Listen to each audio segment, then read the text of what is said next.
Assalamualaikum warahmatullahi wabarakatuh. Apa kabar semuanya? Berjumpa lagi pada video pembelajaran kali ini, yaitu materi atmosfer, kelanjutan dari video-video kemarin. Pada kali ini kita akan membahas mengenai unsur cuaca. Sebelumnya, pernahkah kalian merasakan udara yang panas saat berada di suatu tempat, kemudian berubah menjadi dingin? Dan tahukah kalian bahwasanya kondisi tersebut merupakan fenomena cuaca? Apa sih cuaca? Lalu, apa sih bedanya dengan iklim? Jadi gini, cuaca adalah keadaan udara pada saat waktu tertentu di wilayah yang relatif sempit dan dalam jangka waktu yang singkat, umumnya 24 jam. Nah, bila lebih dari 24 jam dikategorikan dalam perakiraan cuaca. Nah, ilmu yang mempelajari tentang cuaca disebut dengan meteorologi. Nah, sedangkan iklim adalah rata-rata keadaan cuaca dalam wilayah yang luas dan dalam jangka waktu yang lama, lebih kurang 30 tahun. Dan ilmu yang mempelajari tentang iklim disebut dengan klimatologi. Sudah jelas bukan perbedaan dari iklim dan cuaca? Nah, kita akan membahas mengenai cuaca dan unsur cuaca. Khusus pada video ini, kita akan membahas mengenai beberapa unsur cuaca, salah satunya adalah penyinaran matahari, suhu, dan tekanan udara. Materi yang pertama, kita akan membahas mengenai penyinaran matahari.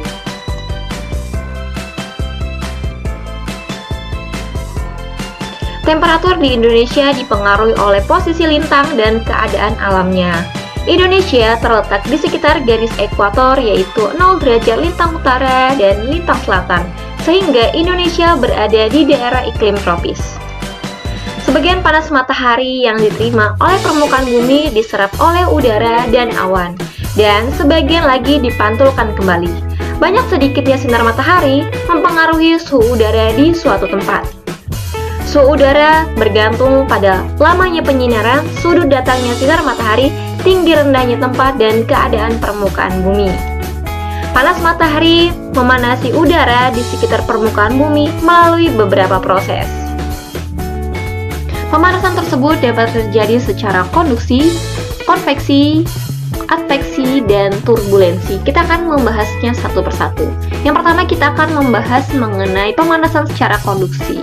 Jadi konduksi itu adalah pemanasan secara kontak atau bersinggungan.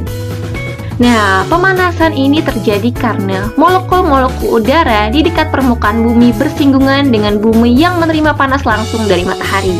Nah, molekul-molekul udara yang sudah panas bersinggungan dengan molekul-molekul udara yang belum panas. Akibatnya, molekul-molekul itu menjadi sama-sama panas.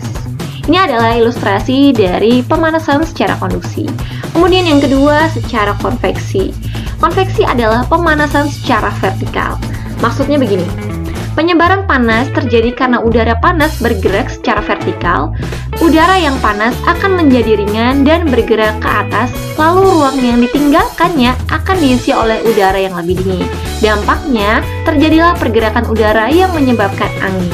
Kemudian selanjutnya pemanasan secara adveksi. Adveksi adalah penyebaran panas secara horizontal. Jadi, penyebaran panas terjadi karena udara panas bergerak secara horizontal. Gerakan ini membuat udara di sekitarnya menjadi panas. Contohnya, penyebaran panas horizontal adalah ketika terjadinya perbedaan kemampuan penyerapan panas dan pelepasan panas pada lautan dan daratan. Penyebaran panas tersebut disertai dengan pergerakan udara yang menyebabkan terjadinya angin laut dan angin darat. Pemanasan selanjutnya yaitu secara turbulensi. Jadi turbulensi adalah penyebaran panas secara berputar-putar. Peristiwa ini membuat udara yang sudah panas bercampur dengan udara yang belum panas. Turbulensi dipengaruhi oleh ketinggian seperti gunung-gunung, bukit-bukit, atau gedung pencakar langit. Unsur cuaca selanjutnya adalah suhu udara. Suhu menunjukkan derajat panas benda. Mudahnya seperti ini. Semakin tinggi suhu suatu benda, maka semakin panas benda tersebut. Secara mikroskopis, suhu menunjukkan energi yang dimiliki oleh suatu benda.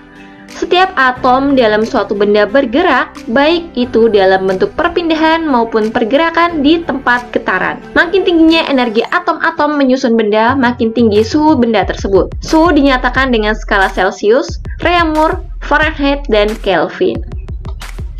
Kondisi temperatur suatu daerah dipengaruhi oleh sudut datang dan intensitas penyinaran matahari, tinggi rendahnya suatu tempat, angin, arus laut, dan awan. Nah, alat untuk mengukur suhu adalah termometer. Umumnya, termometer yang digunakan untuk mengukur suhu adalah termometer kaca. Untuk mengukur temperatur maksimum, cairan yang digunakan adalah air raksa, dan untuk pengukuran temperatur minimum, cairan yang digunakan adalah alkohol. Ini adalah termograf. Termograf adalah alat yang mampu mencatat variasi temperatur udara sebagai fungsi waktu. Sedangkan termogram adalah hasil pencatatan berupa grafik atau catatan visual. Sedangkan isoterm yaitu garis yang menghubungkan tempat-tempat yang memiliki suhu rata-rata yang sama. Ada beberapa faktor yang mempengaruhi keadaan suhu udara di suatu tempat. Yang pertama adalah sudut datangnya sinar matahari, lamanya penyinaran matahari, dan keadaan awan. Kita akan membahas mengenai sudut datangnya sinar matahari.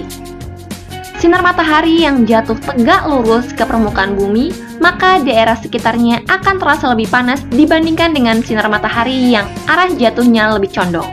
Sebagai contoh, pada saat pagi hari, sinar matahari yang jatuh ke permukaan bumi memiliki arah yang condong sehingga suhu udara masih terasa sejuk.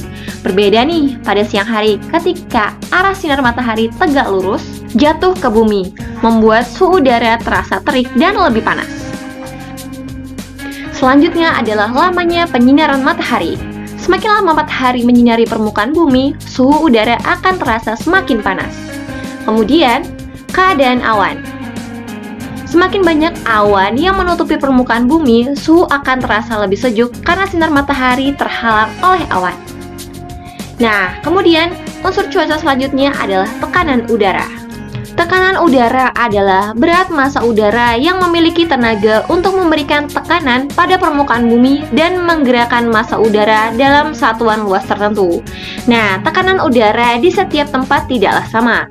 Makin rendah suatu tempat dari permukaan laut, maka tinggi tekanan udaranya. Tekanan udara di suatu tempat juga dipengaruhi oleh temperatur tempat tersebut. Tekanan udara yang sama pada peta dihubungkan oleh garis yang bernama isobar. Nah, ini adalah alat untuk mencatat tekanan udara yang bernama barograf. Dan ini adalah alat yang digunakan untuk mengukur tekanan udara adalah barometer dengan satuan milibar. Ini adalah barograf. Barograf adalah barometer jenis aneroid. Hasil pencatatan barograf berupa grafik yang disebut dengan barograf. Dan barometer aneroid terdiri dari kotak logam, helium, dan tembaga yang dapat mengembang dan menyusut akibat perubahan tekanan udara. Hasil barogram dapat dipelajari oleh ahli meteorologi untuk menganalisis iklim di daerah tersebut.